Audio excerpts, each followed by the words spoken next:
Assalamualaikum warahmatullahi wabarakatuh. Di sini kami akan mempresentasikan periode masa anak-anak awal. Masa anak-anak awal, periode awal 2 sampai 6 tahun. Masa kanak-kanak adalah masa perkembangan dari usia 2 hingga 6 tahun. Masa kanak-kanak sering disebut juga dengan masa estetika, masa indera, dan masa menentang orang tua. Ciri-ciri anak masa awal. Pertama, usia mengundang masalah. Usia mengundang masalah ini seperti anak usia awal itu susah dibicarakan atau tidak bisa dibilangkan dengan orang dewasa. Dan yang kedua, usia bermain. Pada anak masa awal ini, anak-anak lebih menyukai metode pembelajaran sambil bermain. Yang ketiga, usia belajar kelompok. Di usia belajar kelompok ini, anak-anak harus dikelompokkan sesuai dengan umurnya. Contohnya seperti anak usia 4 tahun harus bersosialisasi dengan anak usia 4 tahun agar sesuai dengan perkembangannya. Yang keempat, usia menjelajah dan banyak bertanya. Dan anak masa awal ini sering sekali bertanya karena dia ingin mengetahui banyak hal. Contohnya seperti ini apa, ini kenapa, kok bisa kayak gini. Jadi anak masa awal anak usia ini lebih baik bertanya. Semakin dia sering bertanya, semakin baik perkembangannya. Dan yang kelima, usia meniru dan kreatif. Usia meniru dan kreatif ini apa yang dia dengar dan apa yang dia lihat akan dia tiru. Oke, di sini tentang tugas perkembangan masa kanak-kanak awal. Yang pertama yaitu belajar makan makanan yang padat. Di sini makan makanan yang padat itu contohnya misalkan seperti makanan-makanan yang bergizi. Contohnya misalkan sudah diajarkan makan daging, makan ikan, makan telur, makan nasi seperti itu. Selanjutnya ada belajar berbicara. Misalnya dengan belajar menyebut kata ayah, ibu, mama, papa, atau benda-benda yang ada di sekitarnya. Contoh misalkan kayak meja, kursi. Selanjutnya ada belajar berjalan. Di masa kanak-kanak awal ini juga sudah mulai diajarkan bagaimana sih cara berjalan yang baik dan benar sesuai dengan pertumbuhan atau perkembangannya. Selanjutnya ada belajar membedakan jenis kelamin. Di masa anak-anak awal ini juga kita sudah mulai mengenalkan kalau misalkan temannya itu perempuan, temannya itu laki-laki. Terus selanjutnya ada belajar mengendalikan alat-alat pembuangan. Di masa ini kita sebagai orang tua ataupun guru, kita harus mencontohkan kepada anak bagaimana sih kita ketika misalkan buang air kecil, setelah apa yang harus kita lakukan. Terus setelah buang air kecil apa juga yang harus kita lakukan. Kita harus mencontohkan dengan teliti kepada anak. Sehingga anak itu nanti akan meniru apa yang telah kita contohkan. Selanjutnya ada belajar mengadakan hubungan emosional selain dengan orang-orang terdekatnya. Orang-orang terdekat itu kan selain ayah atau ibu misalkan ya, kita harus mengajarkan interaksi kepada misalkan tetangga atau ke temannya di sekolah seperti itu. Jadi dia tidak kenalnya cuma ayah atau ibunya doang. Selanjutnya ada belajar membedakan antara hal-hal yang baik dan buruk dan mengembangkan kata hati. Contohnya misalkan kayak anak ya, misalkan dia makan roti nih, misalkan rotinya tuh jatuh, kita harus mengajarkan kalau bahwa roti itu sudah tidak bisa dimakan karena di dalamnya sudah ada kuman. Jadi dia harus bisa membedakan mana hal yang baik dan mana hal yang buruk. Terus selanjutnya ada membentuk konsep-konsep pengertian sederhana tentang kenyataan sosial dan alam.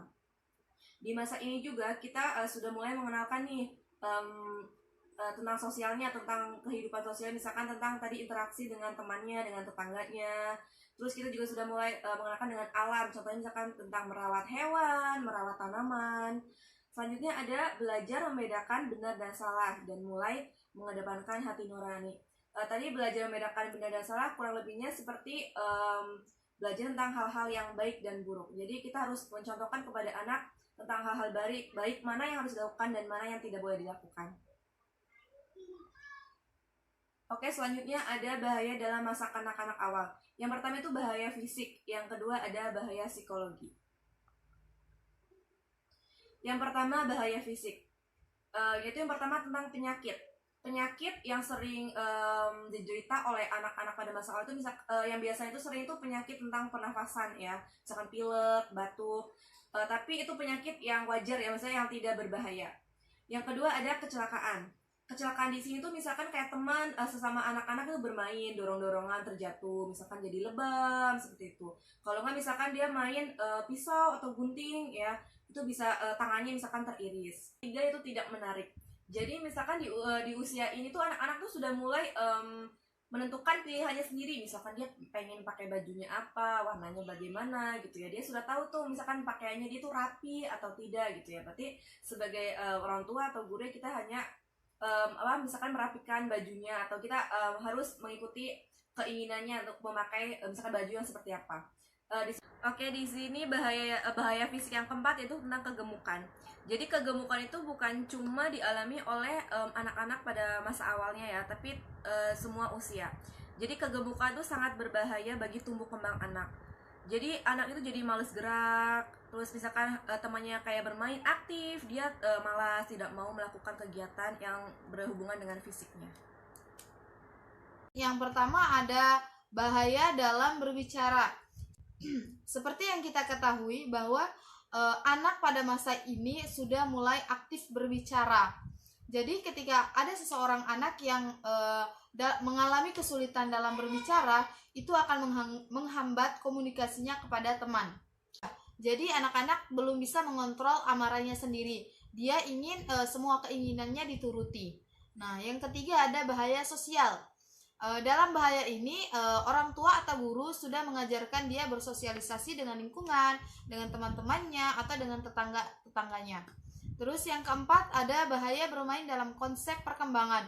Yang dimaksud di sini ketika seorang anak misalnya mempunyai mainan, tapi dia tidak mengizinkan teman lainnya untuk bermain bersamanya. Nah, akibatnya teman-temannya yang lain tidak mau bergabung dan tidak berteman dengan dia. Selanjutnya adalah bahaya dalam hubungan keluarga. Nah, peran keluarga di sini sangat penting karena keluarga adalah yang terdekat dengan anaknya sendiri. Jadi ketika orang tua khususnya ketika mempunyai masalah atau ketika ingin bertengkar di hadapan anaknya, itu diharapkan untuk tidak bertengkar di depan anaknya karena itu sangat berpengaruh pada psikologi anak. Yang keenam ada bahaya kepribadian. Nah, di sini juga tergantung dalam keluarga. Ketika dalam keluarga itu anaknya sering dibentak, sering dimarahi, sering dicubit, nah itu akan membuat pribadi anak tersebut akan cenderung menjadi anak-anak yang pemarah. Jadi ketika dia ingin melakukan sesuatu tapi tidak sesuai dengan keinginannya atau gagal, dia akan cenderung lebih marah atau lebih marah.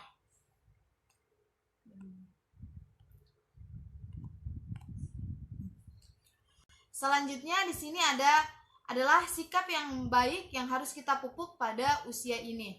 Nah, di sini ada 8 poin yang dibahas. Yang pertama ada sikap konsisten. Nah, sikap konsisten di sini adalah dari perilaku orang tua ataupun guru yang menjadi contoh yang baik untuk anak-anaknya.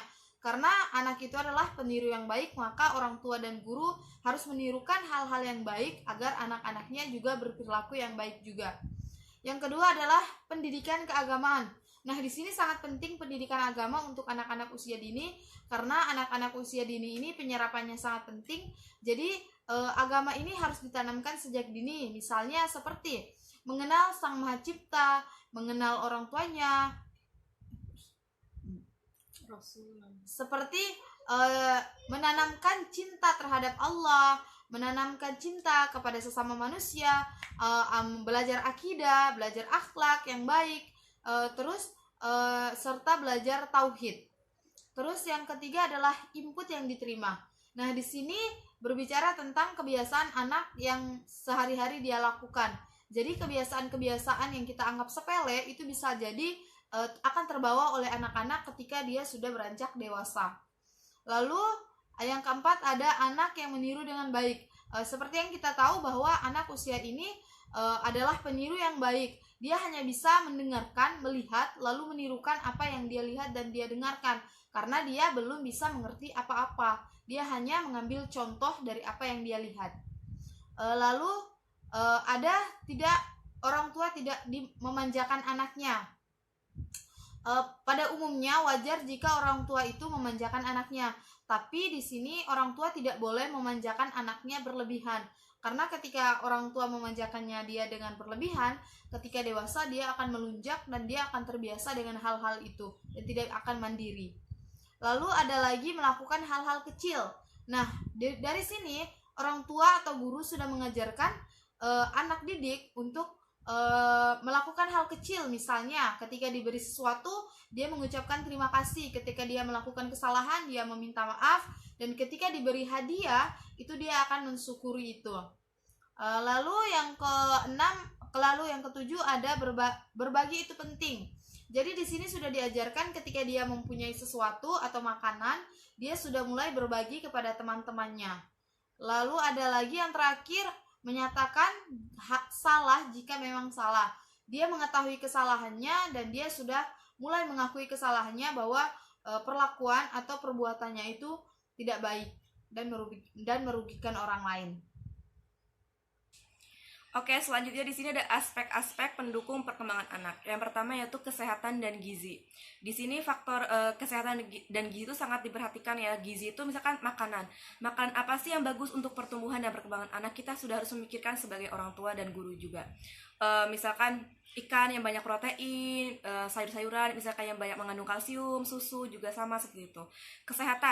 Kesehatan itu kita sebagai orang tua ataupun guru harus sering memeriksakan kesehatan anak tersebut, karena untuk mengetahui apakah perkembangan anak itu sudah normal ataukah mungkin ada gangguan. Jadi sebisa mungkin sebagai orang tua dan guru kita harus memperhatikan dua faktor tersebut. Oke, yang kedua ada pengasuhan dan perawatan. Nah, pengasuhan di sini orang tua dan juga guru sangat berperan penting dalam pengasuhan anak. Seperti anak harus mendapatkan perlakuan yang baik, perhatian yang cukup, kasih sayang yang baik dan cukup. Dengan begitu anak-anak akan merasa bahwa saya dicintai, saya disayangi oleh orang tua dan guru saya. Lalu di sini juga ada perawatan. Perawatan di sini misalnya guru melakukan perawatan misalnya 3 bulan sekali atau sebulan sekali untuk pemeriksaan gigi atau pemeriksaan tumbuh kembang anak seperti berat badan dan juga tinggi badan anak. Terima kasih. Sekian presentasi dari kelompok kami, kurang lebihnya mohon maaf. Untuk teman-teman yang ingin menanggapi video kami persilakan untuk menanggapi video kami ini. Terima kasih untuk teman-teman yang sudah menyaksikan video kami. Wassalamualaikum warahmatullahi wabarakatuh.